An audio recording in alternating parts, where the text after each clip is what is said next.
안녕하세요.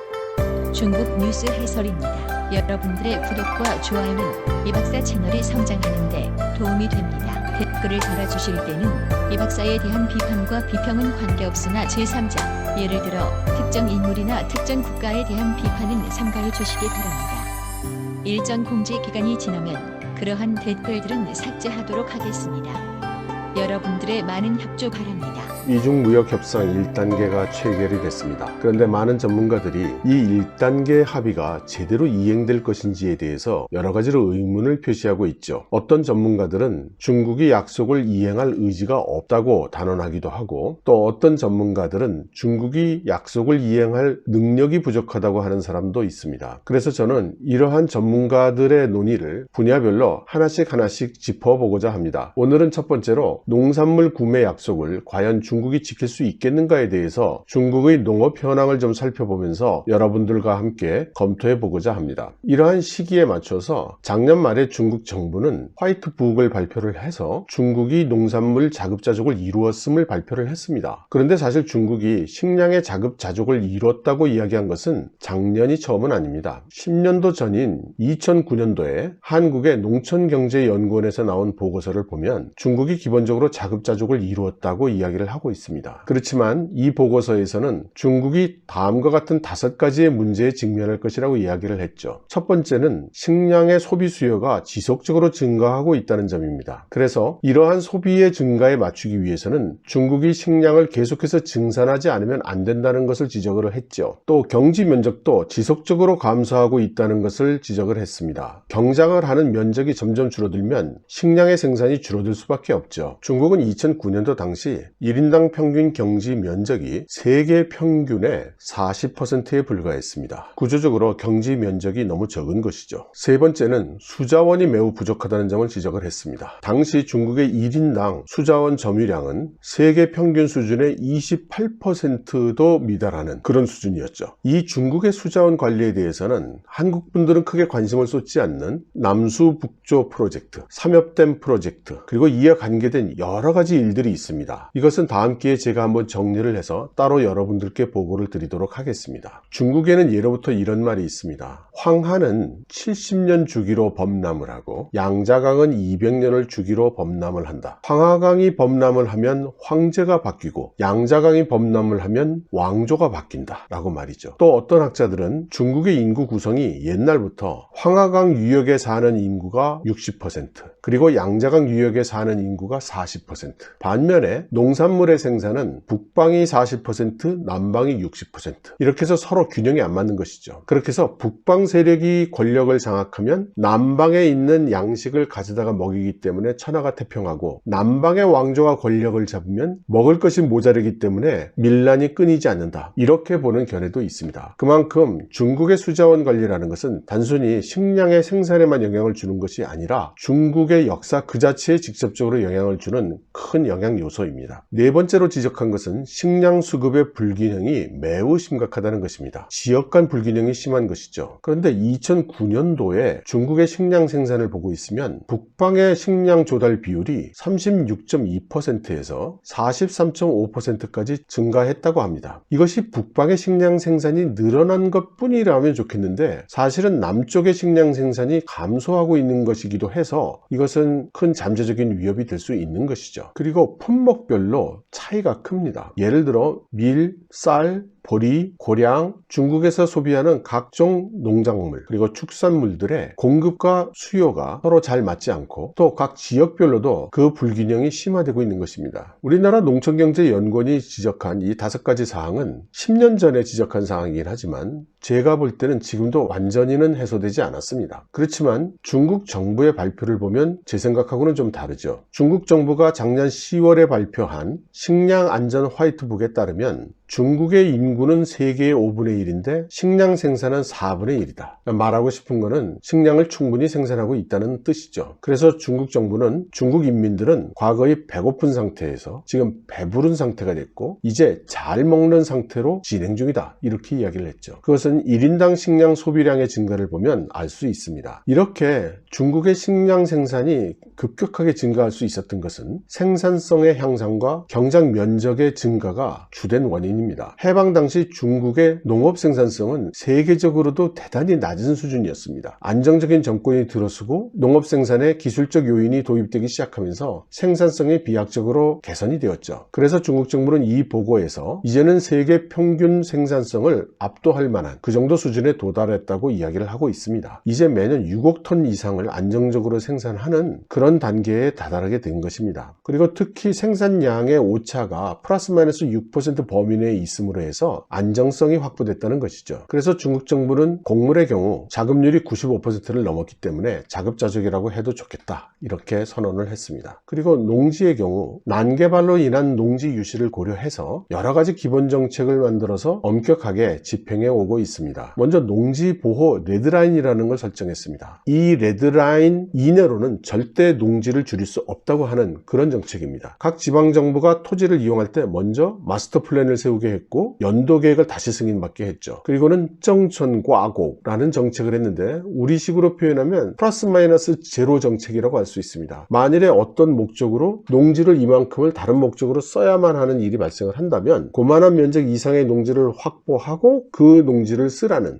이제 이런 정책입니다. 그래서 중국 정부는 어떤 경우에도 전국 경작지 합계가 1억 2천만 헥타르를 유지해야 된다는 레드라인 정책을 엄격히 집행해 오고 있습니다. 그와 동시에 중국 정부는 영구 기본 농지를 지정을 해서 이걸 또 1억 3,100만 헥타르 이상으로 늘리려는 그런 계획을 추진 중에 있습니다. 결국 중국 정부는 한편으로는 경작지의 면적을 지속적으로 증가시켜 나가고 한쪽으로는 생산성을 지속적으로 개선시켜 나가서 이제는 식량 문제가 해결됐다는 것이죠. 여기서 제가 한 말씀을 좀 드리겠습니다. 중국의 농지 경지 면적은 해방 이후에 계속 증가해 왔습니다. 초기에는 소작에 매여 있던 농민들이 집체 소유가 되니까 집단 농장 체계로 일을 했었죠. 그때는 생산성이 높지 않았습니다. 그런데 개혁 개방이 되고 자기가 생산한 것을 자기가 팔 수 있게 해주니까 다들 농지를 보다 크게 갖고 싶어 하는 것입니다. 그래서 어딘가에 빈 땅이 있으면 불문곡직하고 우선 거기다가 작물을 심고 키우는 일을 거듭해 왔죠. 전국에서 농민들이 이렇게 해서 어딘가 버려져 있는 땅, 돌보지 않는 땅을 전부 무엇인가를 심고 기르다 보니 농지 면적이 점점 확대가 됐고 단 동시에 원래 있었던 나무와 숲이 엄청난 규모로 훼손이 됐습니다. 나사에서 위성사진 분석한 것을 보면 중국 전국에 거쳐서 거대한 사막화가 진행되고 있는 것을 확인할 수가 있는데 사람들은 이것을 사막이 확대되고 있는 것으로 이야기를 하지만 사실은 가장 큰 요인은 농민들이 주변에 있는 녹지를 전부 밭으로 만든 때문입니다. 그렇다고 해서 사막화를 농민들에게만 책임을 지우는 것도 가혹한 일이죠. 농민들은 먹고 살기 위해서 주위에 있는 빈 땅을 또 아무도 쓰고 있지 않은 땅을 점점 파먹어 가는 데에 불과하지만 중국의 산업화에 따라서는 대규모로 산림이 훼손되고 그 자리에 공장이며 산업시설들이 들어섰죠. 그리고 이러한 산업화의 결과는 도시민들에게는 엄청난 속도의 소득의 증가를 가져다 줬고 농민들에게는 상대적인 빈곤을 계속 가져다 주었던 것이죠. 게다가 이러한 빈곤은 대물림되는 것이 틀림없어 보였습니다. 빈 땅에 깻잎 조금 더 심는 정도로는 농민들의 욕구를 만족시켜 줄 수가 없었죠. 그 결과가 여러분들이 다 아시는 대규모의 농민공들이 농촌에서 도시로 유출된 것입니다. 건국 초기에는 중국 정부가 이 농민들에게 소출의 일정 부분을 세금으로 받았습니다. 나중에는 이제 돈으로 받았고요. 그걸 농업세라고 하는데 이러한 농업세에 대해서 반발들이 굉장히 많았습니다. 받기도 힘들었고요. 결국 중국 정부는 2006년도에 농업 생산에 대한 세금, 농업세를 완전히 면제합니다. 이게 골치만 아프고 실제 잘 거치지도 않았으니까요. 그렇지만 중국 정부에게는 이것은 굉장히 상징적인 사건이었죠. 중국 역사 2600년 동안 아무도 농민들에게 세금을 면제하지 못했는데 최초로 중국 공산당이 농민들에 대한 세금을 면제하게 된 것이죠. 상징적 의미가 있지 않겠습니까? 이렇게 중국 정부의 발표를 보고 있으면 어찌되었든 기본적으로는 식량의 자급자족에 성공하지 않았나 하는 생각이 들죠. 그리고 만일 그것을 그대로 인정한다면 미국으로부터 그렇게 대규모의 농산물을 수입할 수는 없으리라는 그런 생각을 하게 될 것이고요. 그런데 과연 그럴지 모르겠습니다. 작년에 아시아 투데이의 보도를 보면 대두의 경우 90년대에는 중국의 자급률이 감염률이 90%였는데 이제는 거꾸로 10%라는 것입니다. 그래서 이걸 해결하기 위해서 첨단 기술들을 도입한다는 그런 기사를 내었습니다. 드론이라든가 IoT를 도입해서 소위 어그리컬처와 테크놀로지를 합친 어그리테크가 확산되고 있다는 것이죠. 물론 훌륭한 의도이지만 중국 전역의 농촌의 문제를 해결하기에는 아직 갈 길이 멀어 보입니다. 그리고 대두 이야기가 나왔으니까 말이지만 대두는 상당히 특별한 케이스입니다. 유전자 조작 농산물 회사 몬산토라고 있죠. 이 몬산토가 90년대에 중국에 대두를 팔기 위해서 여러 가지로 노력을 합니다. 그런데 알고 보니 몬산토의 대두가 중국의 대두에 대해서 경쟁력이 못 미치는 겁니다. 특히 중국의 동북지방 만주 지역의 대두의 퀄리티가 몬산토의 대두보다 더 좋았던 것이죠. 그래서 몬산토에서는 직원들을 보내서 조사를 하게 합니다. 흑룡강성을 방문을 해서 이 대두에 대한 여러 가지 조사를 진행하죠. 그런데 90년대 말에는 중국 정부는 지적재산권에 대한 인식이 거의 없었습니다. 흑룡강성의 관료는 미국의 큰 회사에서 찾아오니까 어떻게 좀 투자나 받고 현지 법인 좀 설립해 볼 수 있지 않을까 해서 극진한 대접을 했죠. 그리고서는 몬산토의 직원들이 흑룡강의 대두에 관심을 보이니까 여러 가지 자료도 보여주고 종묘장에도 데려다주고 학자들도 만나게 해주고 모든 것을 다 보여줍니다. 그러자 중국 측은 아무것도 모르는구나 라고 생각을 했던 몬산토의 직원이 동북지방 대두에 종자를 좀 달라고 합니다. 흑룡강성의 관료는 이 대두가 좋아야 몬산토라는 회사에서 흥미를 가지고 우리 흑룡강성에 와서 투자도 하고 기업을 만들 거라고 생각을 했죠. 그래서 이 관료는 몬산토 직원들한테 동북의 대두의 종자를 이만한 보따리로 몇 개를 만들어서 잘 포장을 해서 선물을 해줍니다. 몬산토는 중국 동북지방에서 가져온 종자의 유전자를 분석을 해서 유전자공학을 통해서 개량하고 있던 대두에 접목을 시킵니다. 그렇게 해서 동북지방 대두의 유전자에다가 자신들이 개량을 해서 새로운 종자를 만들죠. 그렇게 하고서는 이 종자의 지적재산권을 등록을 합니다. 그리고 나서 몬산토는 국제기구에 중국의 종자 회사들이 자신들의 지적재산권을 침해한 대두 종자를 팔고 있다고 제소를 합니다. 그 회사들은 수천 년 전부터 내려오던 중국의 대두인데 어느 날 갑자기 외국 회사가 와서 그거는 자기들의 지적재산권이라고 하니까 어이가 없었죠. 그러나 중국 사람들이나 중국 기업들은 지적재산권을 등록하지 않았었고 국제재판소에 가보니 당연히 미국에게 패배하고 미국 정부는 중국 정부한테 너희 지적재산권이 이렇게 안 지켜도 되느냐고 계속해서 압력을 넣고 지적재산권 유전공학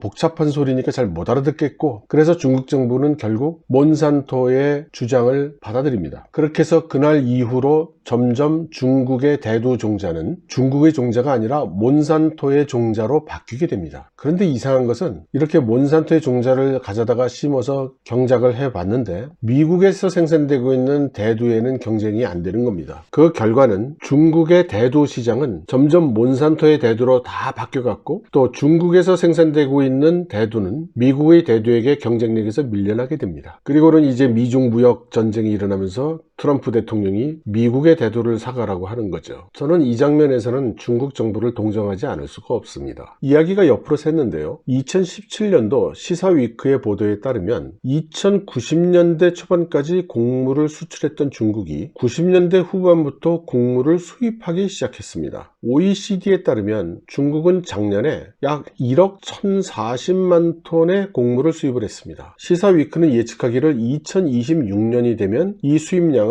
1억 4,400여 톤으로 늘어날 거라고 했습니다. 그리고 그렇게 되면 전 세계 곡물 생산량의 30%를 수입하는 꼴이 된다고 했죠. 곡물뿐만 아니라 육류의 수입도 상당히 늘어나고 있죠. 2016년도 기준으로 했을 때 중국은 소고기는 53만 톤, 돼지고기는 100만 톤을 수입했고요. 닭고기는 6만 톤을 수입했습니다. 그 외에도 최근에 유제품의 수입이 엄청나게 늘고 있죠. 분유 사건 이후로 국내 분유에 대한 신뢰도가 추락이 돼서 중국의 엄마들이 다들 수입 제품을 소비하는 것입니다. 소고기나 유제품은 2026년도까지 수입 의존도가 더욱 증가할 것으로 예상이 되고 돼지고기는 상황이 개선될 것으로 보았는데 아프리카 열병이 확산되면서 중국의 돼지고기 상황이 엉망이 되면서 이 또한 낙관할 수 없는 상황이 된 것이죠. 그리고 이 모든 것을 떠나서 가장 중요한 것, 설령 육류를 수입해 오지 않더라도 사료를 수입해 오고 있다는 것입니다. 여기서 여러분들께 말씀드리고 싶은 것이 중국의 농산물 수매제도입니다. 우리나라 우리나라도 쌀을 국가에서 사주지 않습니까? 국가에서 비싸게 사서 시장에는 좀 싸게 내놓죠. 중국에도 이러한 농산물 수매 제도가 있습니다. 중국의 농산물 생산을 보면 지난 20년 동안 2003년도가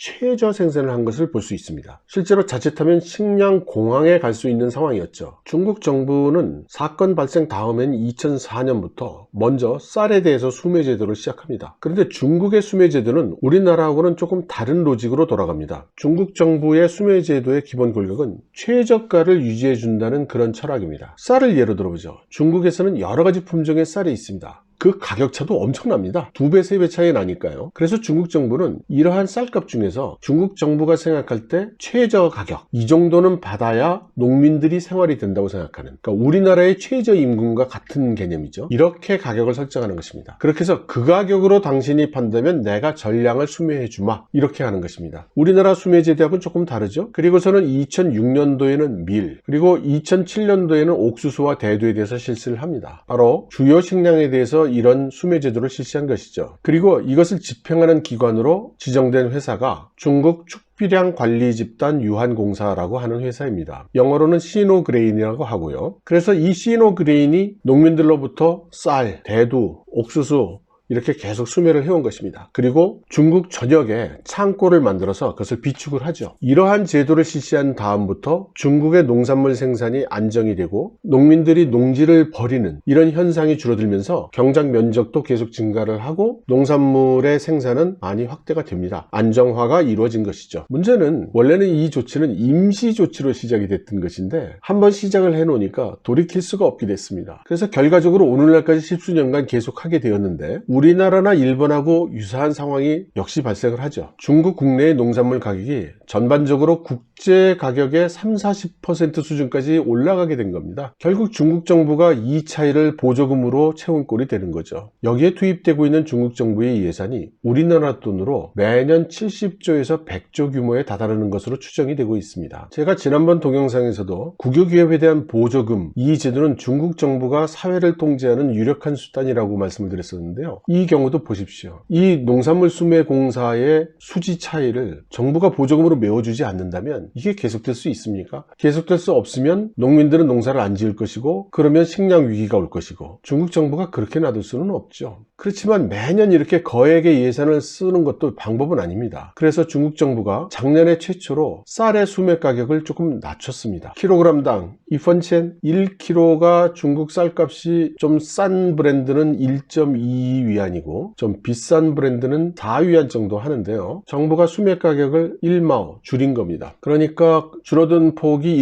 1%도 안 되죠. 근데 이렇게 줄여가지고 어느 세월에 국제시장 규모에 맞출 수 있을지 모르죠. 그렇지만 급격히 가격 인하를 하면 그러지 않아도 상대적인 박탈감에 불만이 팽배해 있는 중국의 농민들이 가만히 있지 않겠죠. 그리고 2003년 당시에는 농작을 포기한 농민들은 불특정하고 여기저기에 산재된 사람들이 경작을 포기한 것이었겠지만 이렇게 십몇 년간 농산물 수매를 해주다가 어느 날 갑자기 그 가격을 많이 낮추면은 전국적으로 농민들이 농사를 포기하는 상태가 일시에 발생할 것입니다. 누구도 책임지지 못할 일이 되겠죠. 그리고 농사를 포기한 농민들, 이 사람들이 어디로 가겠습니까? 다 여기저기 도시로 밀려 들어가겠죠. 그러면 또 도시들이 아수라장이 될 겁니다. 그래서 중국 정부는 울며 겨자 먹기로 수매 제도를 계속해 오는 것이고 그 결과 중국 농산물의 가격이 국제 농산물 가격에 비해서 상승하게 되었고 또 비싼 사료를 먹으니 육류 가격도 상승하게 되었고 전반적으로 물가도 오르게 되었고 그리고 미국 같은 나라가 농산물 시장 개방해서 우리 농산물 수입해가라 라고 요구하는 그런 결과를 초래하게 되는 것이죠. 그렇지만 저는 농민들을 어떻게든 최소한의 소득을 만들어 주어서 농촌에 붙들어 둬야 한다는 그런 중국 정부의 판단은 옳은 것이라고 생각합니다. 지금까지의 논의를 보면 중국은 기본적으로는 자급자족의 능력이 있다고 보아도 될 것 같죠. 사람이 먹는 인적 식량에 대해서는 그렇게 봐도 충분할 것 같고요. 그러나 사료에 대해서는 그렇지 않은 것 같습니다. 그리고 농산물 수매 제도가 시작된 이후로 축적된 중국의 농산물 비축량이 엄청날 것으로 생각이 됩니다. 그것을 살펴볼 수 있는 사례가 있는데요. 2006년도에 농산물 가격이 뛰기 시작합니다. 그래서 중국 정부가 비축했던 농산물을 이제 풀기 시작하죠. 2, 3개월 단위로 물량을 이렇게 풀기 시작한 것입니다. 근데 이때 재밌는 사건이 생겼습니다. 농산물 가격이 계속 상승할 것이라고 예상을 한 투기 자본이 여기 달라붙은 겁니다. 이 투기 자본은 중국 국내 자본도 있었지만 주도자들은 모두 외국의 투기 자본이었습니다. 원래 중국의 법률상으로는 이런 외국 자본은 이 영역에 진입할 수가 없는데 모두 신분을 국내 자금으로 형식을 바꿔가지고 여기에 뛰어드는 것입니다. 그래서 일종의 투기를 한 것이죠. 중국 정부가 물량을 내놓으면 그것을 이 투기 세력들이 전량을 수매해 갔습니다. 그리고는 비축하는 것이죠. 그러면 농산물 가격이 뛰지 않겠습니까? 그러니까 중국 정부는 다시 또 물량을 풀고 그러면 이 투기 세력이 다시 사고 마치 외환투기처럼 이렇게 중국 정부와 투기 세력들 간의 전쟁이 이제 붙은 겁니다. 그래서 처음에는 뭐 3개월에 한 번 물량 내놓다가 2개월, 한 달, 일주일, 하루, 나중에 최고조에 달할 때는 오전, 오후로 한 번씩 물량을 내놓기도 했습니다. 그런데 재밌는 것이 투기 세력들이 원래 계산하기로는 중국 정부가 가지고 있는 농산물의 비축량이 뭐 요 정도 될 거라고 생각을 했다면 실제 중국 정부가 내놓은 비축 물량이 뭐 끝이 없이 나오는 겁니다. 끝이 없이.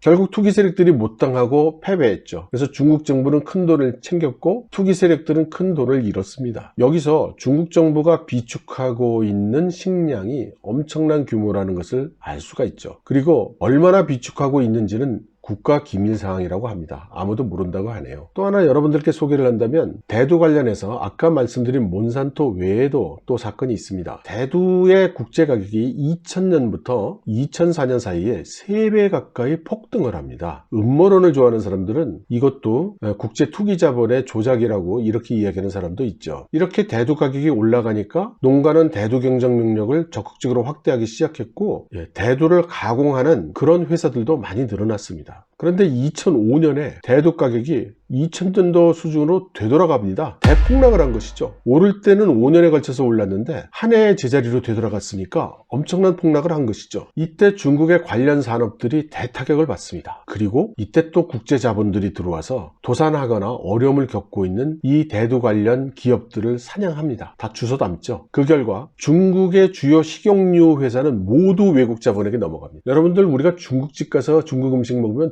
전부 기름기 많다고 하지 않습니까? 그리고 중국집에 가서 음식 만드는 거 보면 다 기름으로 만들고요. 그 많은 중국 사람들이 중국에서 사용하고 있는 그 기름들을 사실상 전부 외국 자본들이 만들고 있는 것입니다. 이제 결론으로 들어가 볼까요? 중국은 금년에 미국으로부터 125억 달러 상당의 농산물을 구매하겠다고 했고 내년에는 195억 달러 상당을 들여오겠다고 했는데요. 이게 과연 가능한가? 일단 한국 돈으로 얼마나 되는지 환산을 해보면 금년도 증가분이 14조 5천억, 내년도 증가분이 22조 6천억 정도 됩니다. 그러면 중국의 농산물 시장 규모는 어느 정도 될까요? 중국 국가통계국에 따르면 2018년 말 기준으로 따졌을 때 11조 3,580억 위안 정도 됩니다. 한화로 하면 1,921조 정도 되죠. 그러면 퍼센트지를 계산해 보면 내년에 더 구입할 것을 요구받고 있는 농산물의 규모는 중국의 농산물 전체 시장 대비해서 0.75% 정도 됩니다. 그리고 내년에 추가 도입해야 되는 물량은 1.75% 정도 됩니다. 사실 국가 규모, 특히 중국 같은 국가 규모에서 1%, 2%는 엄청난 숫자죠. 그렇지만 지금 아프리카 열병으로 돼지고기 파동을 겪고 있는 중국 입장, 중국의 상황, 그리고 상당 부분의 사료를 수입해 와야 되는 입장을 생각해 보면 무리하지만 가능한 수준일 것이다 라고 저는 생각합니다. 어떤 의미로는 미중 무역 협상보다도 무서운 것이 현재 중국의 농산물 수매 제도일지도 모르겠습니다. 이런 식의 수매를 계속해 나가면 미국의 농산물 압력은 끝이 없이 계속될 것이고 농업의 국제 경쟁력은 요원한 일이 될 것이고 물가도 계속해서 상승하겠죠. 근본적인 방법은 중국의 농업 생산성을 올리는 것인데 만일 중국 정부가 발표하는 농업 생산성이 사실이라면 여기서 다시 올리기도 쉬운 일은 아니죠. 결국 수매 제도에서의 수매 가격은 점차 하강할 것으로 보이고 여기에 따라서 중국의 농민들은 또다시 점차 도시로 떠날 것으로 보이죠. 중국 정부가 새로 발표한 호구 제도는 이런 면에서 그들의 도시 유입을 가속화할 수도 있을 것 같습니다. 아니 어쩌면 중국 정부가 제가 말씀드린 이런 문제들을 다 잘 알고 있기 때문에 가능한 만큼의 농촌의 인구를 도시로 수용하고자 그렇게 생각했던 것일 수도 있겠습니다. 여러분 감사합니다.